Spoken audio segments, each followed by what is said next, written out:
আসসালামু আলাইকুম গাইস। গরম গরম ভাতের সাথে কই মাছের দো পেঁয়াজের যে কি মজা! ট্রাই না করে থাকলে এখনই রেসিপিটা ফলো করে খুবই সহজে এই কই মাছের দো পেঁয়াজাটা রান্না করে ফেলতে পারবেন। তাহলে চলুন শুরু করি।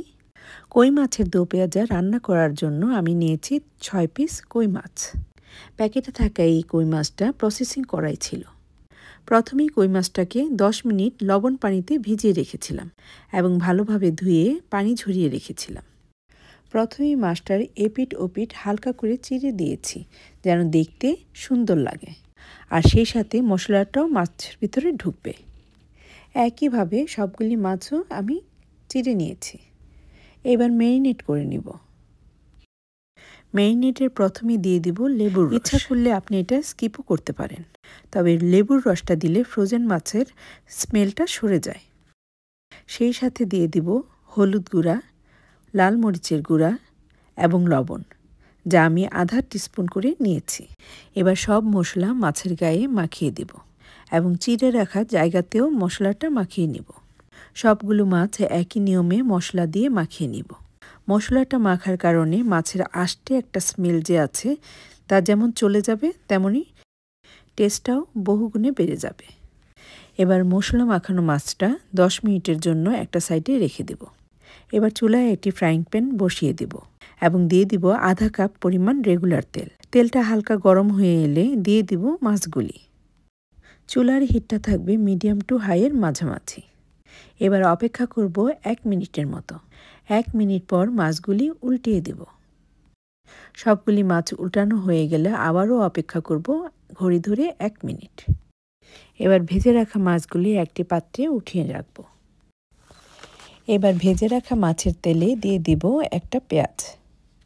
যেহেতু মাছের দো পেঁয়াজা, তাই আমি পেঁয়াজটা একটু বেশি ইউজ করেছি। দিয়ে দিব 4 থেকে 5টা কাঁচামরিচ, যা আমি ফালি করে দিয়েছি। দিয়ে দিব 1 টিস্পুন আদা বাটা এবং 1 টিস্পুন রসুন বাটা। এবার 2 থেকে 3 মিনিট ভেজে নিব যতক্ষণ না পর্যন্ত আদা ও রসুনের কাঁচা স্মেলটা চলে যায়। এবার দিয়ে দিব সামান্য পরিমাণে পানি এবং অ্যাড করে দিব কিছু গুঁড়া মশলা। দিয়ে দিব লাল মরিচের গুঁড়া, হলুদের গুঁড়া এবং জিরা গুঁড়া, যা আমি আধা টিস্পুন করে নিয়েছি। লবণ দিয়ে দিব স্বাদ মতো। এবার মশলাটা কষাতে থাকবো যতক্ষণ না পর্যন্ত তেলটা সেপারেট হয়ে আসে। প্রায় 5 থেকে 6 মিনিট মশলাটা কষিয়ে নিয়েছি। দেখতেই পাচ্ছেন মশলা থেকে তেল ছাড়তে শুরু করেছে। কষাতে কষাতে তেল যখন সেপারেট হয়ে যাবে তখনই বুঝতে হবে মশলাটা কষানো হয়ে গেছে। এবার মশলার উপর মাছগুলি দিয়ে দিব এবং অ্যাড করে দিব আধা কাপ পরিমাণ পানি। এর থেকে বেশি পানি দেওয়া যাবে না, কারণ দো পেঁয়াজাটা কিন্তু কোনো প্রকার ঝোল থাকবে না। এবার ঢাকনা দিয়ে রান্না করব 7 থেকে 8 মিনিট। 8 মিনিট পর ঢাকনাটা উঠিয়ে দিব অর্ধেকটা টমেটো। ইচ্ছা করলে আপনি এটা স্কিপও করতে পারেন। দিয়ে দিব 4 থেকে 5টা কাঁচামরিচ, যা আমি ফালি করে দিয়েছি। এই পর্যায়ে দিয়ে দিব আধা কাপ পরিমাণ পেঁয়াজ। এবার ঢাকনাটা দিয়ে আবারও রান্না করব ঘড়ি ধরে 5 মিনিট। এই রান্নাতে পেঁয়াজটা 2 বার দিতে হয়। দো হচ্ছে 2 আর পেঁয়াজা হচ্ছে পেঁয়াজ। এই রেসিপিতে যেহেতু 2 বার পেঁয়াজ ব্যবহার করতে হয়েছে, তাই এর নাম দো পেঁয়াজা। এবার হালকা হাতে মাছগুলি এদিক সেদিক একটু করে দেব এবং প্যানটা দুলিয়ে দিব। রান্নাটা অলমোস্ট শেষের দিকে। এই পর্যায়ে ছড়িয়ে দিব কিছু ধনেপাতা। আবারও ঢাকনা দিয়ে রান্না করব 2 মিনিট। আর 2 মিনিট পরেই তৈরি হয়ে যাবে খুবই মজাদার কই মাছের দো পেঁয়াজা।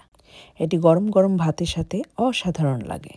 সম্পূর্ণ রেসিপিটা ফলো করে তৈরি করুন কই মাছের দো পেঁয়াজা এবং পরিবারের সাথে শেয়ার এবং এনজয় করুন। আবারও চলে আসবো যে কোনো সহজ রেসিপি নিয়ে। ততক্ষণ পর্যন্ত আল্লাহ হাফেজ।